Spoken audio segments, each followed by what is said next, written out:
pagdating sa mga kuwento ng katatakutan sa UP Diliman. Kung matapang ka, sumama ka sa akin sa susunod na ilang minuto habang dinadala kita sa isa sa mga pinakamultuhing lugar sa Pilipinas. Nagsisimula ang ating kwento sa Universidad ng Pilipinas, Diliman, isang lugar na kilala sa kahusayan sa akademya, ngunit kilala rin sa mga nakakakilabot at hindi may paliwanag na pangyayari. Malawak ang campus. May mga lumang gusali at malalawak na puno na nagbibigay ng perpektong tagpuan para sa mga multuhang karanasan.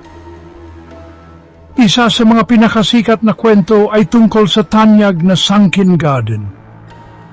May mga estudyanteng nagulat na nakakita ng babaeng na puti na gumagala sa paligid tuwing gabi. Mahaba ang buhok, maputla ang mukha, at walang ekspresyon. Sinasabi nilang estudyante siya na malungkot na namatay doon maraming taon na ang nakalipas. At ang kanyang kaluluwa ay nananatili pa rin naghahanap ng hustisya o marahil.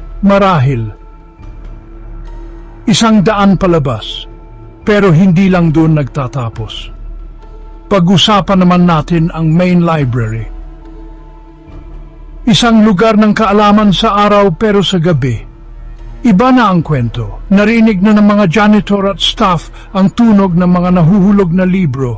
Ngunit kapag tiningnan nila, nasa lugar naman ang lahat.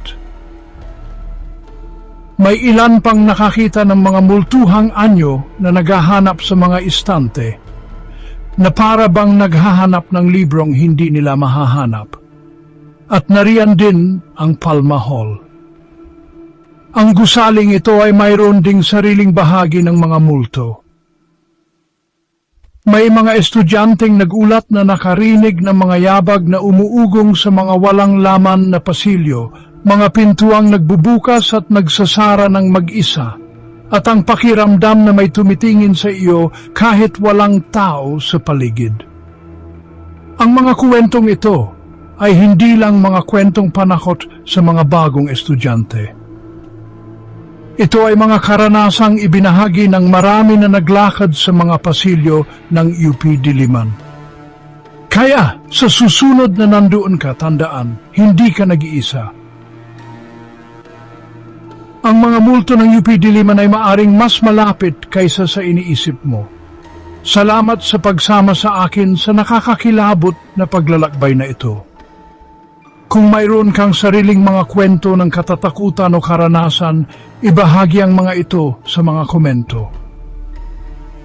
Hanggang sa muli, manatiling mausisa, manatiling maingat, at tandaan, ang mga pinakamadilim na lugar ay maaring maglaman